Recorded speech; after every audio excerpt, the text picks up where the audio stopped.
The 9th of April 2024, RTE temperature. RT was on this morning. I got a text from a friend of mine, and here's what it reads. RT said this morning at 7:30 that March the 24th was the hottest on record. That has to be a lie, this chap says. Well, why did they pick March the 24th? What about February the 24th? Everyone has fires in their houses. You can see the chimneys all have fires, all have heat.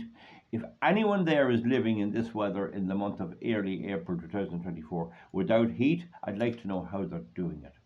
I often had occasion to, I went into the occasion of a couple one time. They had no family at that stage, and they built a big fine house modelled on a Texas home, and they couldn't heat it. And they were then looking at the telly, and she had about 6 blankets and a duvet wrapped around her on the sofa. It'd freeze you. You could see the breaths of people. Now, so where is all this heat? And why did they pick March the 24th? Well, of course, as my informant says, that has to be a lie. That is a lie. RTE is lying to us. Every month is hotter than the previous month. And they talk about on record. What record is that? What record is it? So they look at all of March. There's 31 days in March, and they see on one day, the 24th of March, the temperature goes up a bit, or there's a warm day, and bingo, they're away.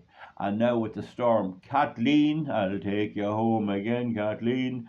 And now with Kathleen, they'll be on about there was a high temperature as well. That's because the wind came from the Sahara. It came from the south. And I'll just look now today to see where the wind is coming from. The wind is from the northeast today. It's not terribly cold, but it's cold enough. It's a lovely working temperature if you're doing a job, putting in a floor or something. It's lovely that way. But it's not, you need a fire, and everyone is burning fuel. So the thing about it is that they're lying to us. They're selecting one day. They keep watching. They must employ staff watching the temperatures every month.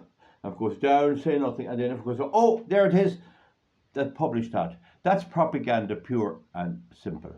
Where the temperature did rise big time was in RTE itself, when they were caught with their barter accounts. They were caught cheating. They were caught deceiving the taxpayer and the government. And Dee Forbes was appointed the head bottle washer there. She was in charge, and she went off when the pressure came on. She humped off back to England, and when they wanted her back to a Dáil, a parliamentary inquiry, she said, oh, I'm not up to it. I have a certificate from the doctor. I'm not up to it. She's not able to come up and give an account of her actions, and yet she was able for several years to tell us what the temperature will be in 50 years' time. That's what we're dealing with that crowd. You know all about that. We'll leave it at that, folks. It stands to reason. We don't know what the causes are of climate change and everything else. It's nature. God looked after it in times gone past, and now they don't believe in God anymore. So now they have to tell us that they are God and they know the weather and can predict the weather.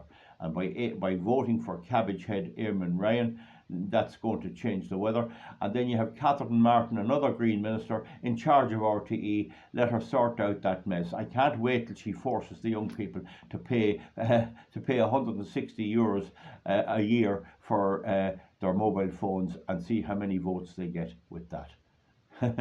That's what we have to capitalise on. Okay, comment underneath. Good luck. Bye bye.